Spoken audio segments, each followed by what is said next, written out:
Ladies and gentlemen, PSG are the 2024-2025 Champions League winners and have done this by humiliating, embarrassing, beating, torturing and scoring 5 goals against Inter Milan, a team which has been in records in the recent years for being good defensively, but in the Champions League they collected the ball 5 times from the back of their net to the center of the pitch because they were playing against Luis Enrique PSG.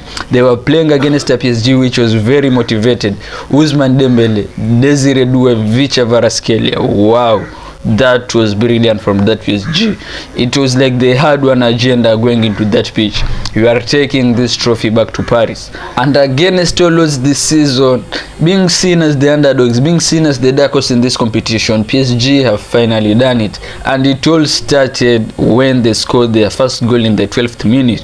A very good ball inside the box from Vitinha. Vitinha gets the ball to Desire Doué with a very soft and a very clinical turn, laying the ball to Hakimi with an open net. Then just like that, PSG are 1 goal ahead in the 12th minute, and I'm thinking, wow, it cannot get any worse than this. Then in the 28th minute, another very good ball from Ousmane Dembele from a PSG break, just lays up the ball to Desire Doué. Desire Doué controls the ball.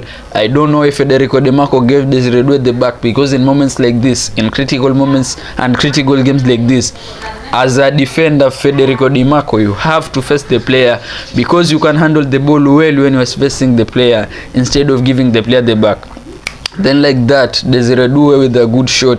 PSG are 2 goals up after Federico Di Marco deflects that ball to the back of the net. And I'm thinking to myself, it is over, because Inter don't possess the ball whatsoever. The moment they get the ball, this PSG team is pressing like demons, and they get the ball in matters of seconds or matters of minutes. Inter Milan did not enjoy the ball tonight. Conceding 5 goals was one thing, but even enjoying the game tonight, Inter Milan did not have a hold of that.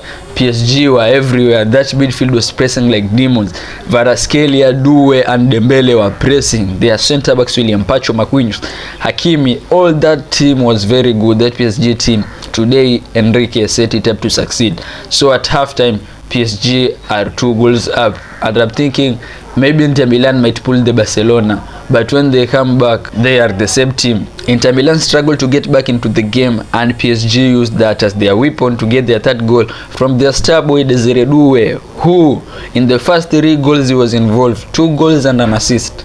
Then we have Nuno Mendes with a very good pass, and he releases Kvaratskhelia with a very good finish. PSG are 4 goals up. Then a young kid, Mayulu, comes on as a substitute to play the final minutes of the game.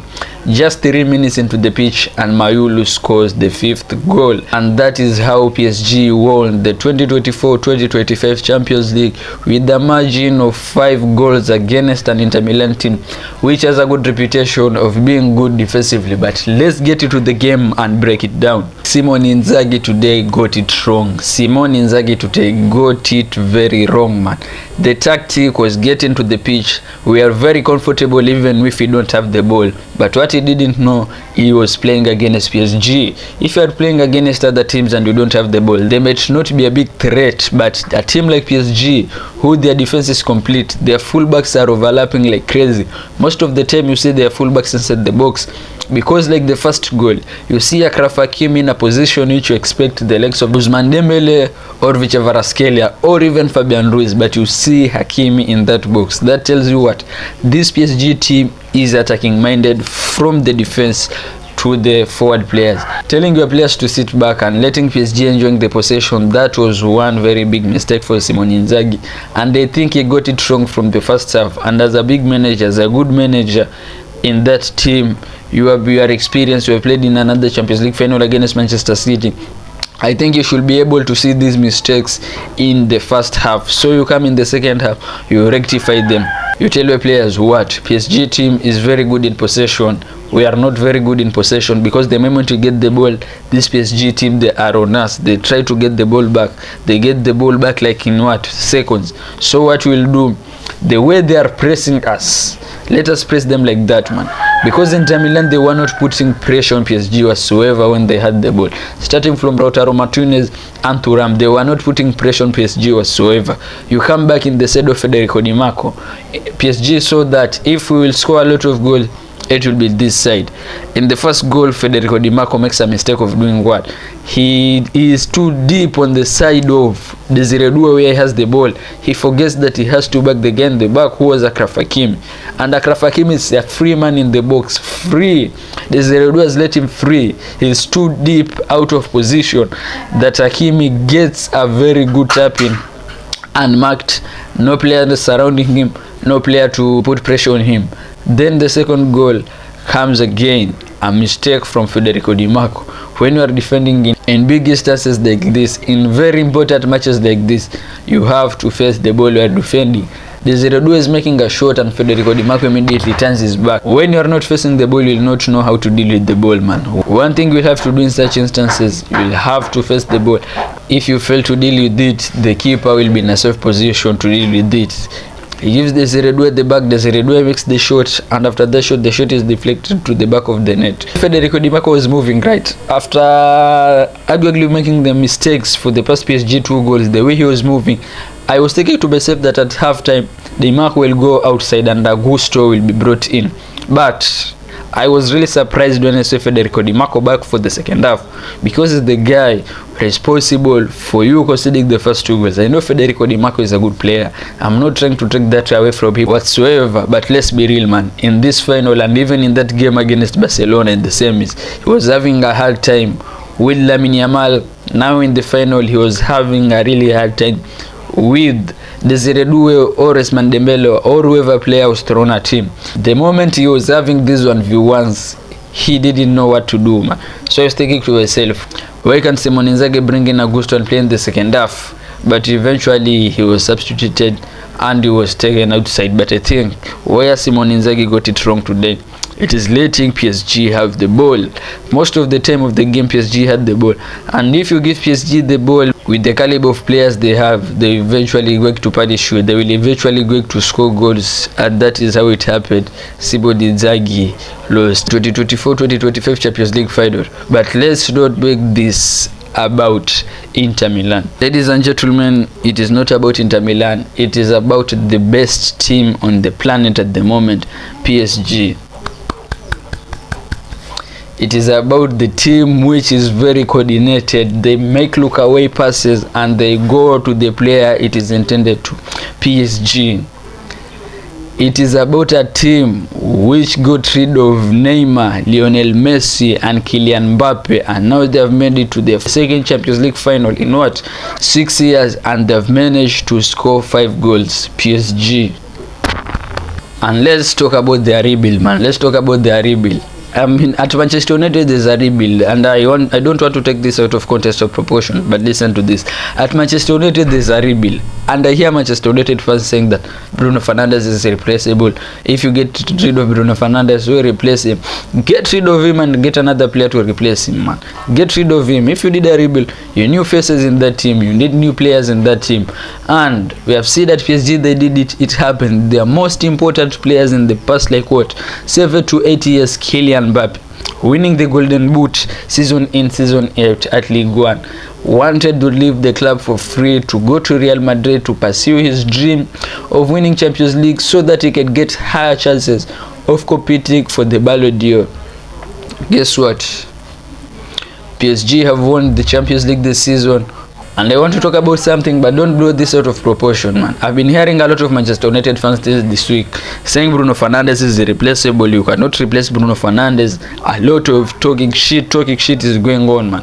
And I tell you this, if PSG got rid of Neymar, Mbappe, Messi, what makes you think that Manchester United cannot get rid of Bruno Fernandes? If you are in for a rebuild, get rid of the players who you feel like they will not support the team moving forward. You get rid of those players like PSG the way they did, and then they replace them with who? Desiree Doué, a young kid who is hungry, just coming there to win trophies, doesn't want any profile, social media, clout, and anything whatsoever. You have Lionel Messi, getting rid of Lionel Messi and bringing other players like Dembele. You get rid of Neymar, you bring another player like Kvaratskhelia. That is how a rebuild happens. You get rid of these players who have a lot of ego and they feel like this team, they own the team, and you bring players who they're just there to play football and they're hungry for success. And that is what Luis Enrique did. You go to the midfield, they have made a very superpower midfield with João Neves, Vitinha and Fabian Ruiz. Vitinha, a very good guy in terms of controlling PSG's possession. Immediately PSG lose the ball, he's there in the midfield trying to get a recovery of the ball. When PSG have the ball, he's always in these tight spaces creating chances for PSG, like the way he made that pass to Desire Doué in that first goal. So if you're there in for a rebuild, make sure you back the manager whatsoever. Don't back these players, because I'm very sure a lot of PSG fans were angry at Luis Enrique when he was keeping Kylian Mbappe out of the squad, when Kylian Mbappe was not starting for PSG, when Kylian Mbappe was not in good terms with Luis Enrique. I know a lot of PSG fans were going at Luis Enrique saying that, look what, this guy might not be the one. Kylian Mbappe is our superstar. He's the guy who has saved us for the past like 5 years. Why is he treating Kylian Mbappe like this? But for that rebuild to happen, that was something that had to happen. And it was very essential getting rid of Kylian Mbappe to bring this PSG team back into the top, because PSG in that dressing room was moving like was the king because of the privileges that Nasser El-Khafi was just giving him. But now those players are viewing themselves as equals. Those players, they walk into that dressing room like brothers. They love each other. There's no one who feels like he's very special because he's getting special treatment from the boss. And that is where Luis Enrique got it right. That was the part of creating harmony in the dressing room. But let's talk about his tactics. Wow, you cannot convince me that Luis Enrique is not the best coach in the world at the moment. Who is the best coach in the world at the moment? Who? Hansi Flick? Nah, I'm picking Luis Enrique any day, anytime. The football I saw in that Champions League final is the football that I want my club, Manchester United, to display football like that at Old Trafford week in, week out. And they can't deliver that. Then you start telling me there's another coach who is better than Luis Enrique. I'm not over my head because of what I saw in the Champions League final, but I've watched a lot of PSG games this season, and these guys are very comfortable in possession, and if they don't have the ball, they press like crazy, and immediately they get the ball, you feel like they are creating something out of it. So this is what I'm saying right now. Luis Enrique for me is the best coach in the world. Shout out to Hansi Flick, shout out to the best managers in the world, shout out to them. But I think what Luis Enrique has done at PSG at the moment, coming to a club which had players with a lot of egos. They had the likes of Kylian Mbappe feeling that they owed the team, getting rid of all the players, getting rid of Lionel Messi, getting rid of Neymar Jr. Now PSG is back on the top and they have won the trophy that they've been hungry for a lot of time. Luis Enrique for me is the best manager in the world. And again, congratulations to that PSG team. Gianluigi Donnarumma, brilliant. He did not have to make a lot of saves in the game, but one time when it was needed, Marcus Thuram with that shot, he stopped it. Then Nuno Mendes with that good ball to Kvaratskhelia to score his goal. Pacho, wow, I have to talk about this William Pacho. Okay, I have to talk about Pacho. This guy was very brilliant in stopping both Lautaro Martinez and Marcus Thuram. And the second goal that PSG scored, it was almost going out to become a corner for Inter Milan. Then with Pacho just has a scoop of the ball from the chest of Nicolo Barella, and just like that PSG are on a counter attack. Ball to Ousmane Dembele, that drop ball to who? Desire Doué scores a goal. So William Pacho today was very good in attack, and I'm saying that scenario also because he was very good defensively and was very good in attack. Then Hakimi with the goal tonight, another player who has been PSG for a lot of time and he needed this, and another guy who has also been PSG for 12 years patiently and waiting for a moment like this. 12 years at the club. Marquinhos has finally done it, has finally won the Champions League. I've seen pictures of him going around social media. That is what you do if you stay at the club for 12 years patiently honestly and being loyal to the club which brought you to football. And those pictures going around social media of Marquinhos crying, Marquinhos needed that and he got it, and also congratulations to him. At the midfield, João Neves and Vitinha, we saw a lot of them today. They killed that Inter Milan midfield of Nico Barella, Mkhitaryan, and who was the other guy, Hakan Çalhanoğlu. They really killed it. Kvaratskhelia had a goal. Desire Doué 2 goals and an assist. Ousmane Dembele, he also had his moments in the game and got an assist. So congratulations to PSG for doing it. And what makes this victory very sweet is that it is a treble and this team is very young. You look at their players, Desire Doué, 19 years old. You got Bradley Barcola, 20. They have Zaire, who I think is around 18 years old. You got the midfield. They have João Neves, is around 20 or 19 years old. You have Nuno Mendes, who is just 22 years. Donnarumma is just 26 years old. So this team is very young. But the elephant in the room, Inter Milan Football Club. Let's talk about Inter Milan Football Club. Where do they go from here? Because this team is full of old guys. This team is full of old guys. From Yann Sommer, 36 years old. You go to Ashabi at center back, who is around 38 years old. You go to Mkhitaryan, I think he's 36 years old. Hakan Çalhanoğlu, he has been in this game for long. He can't be that young, man.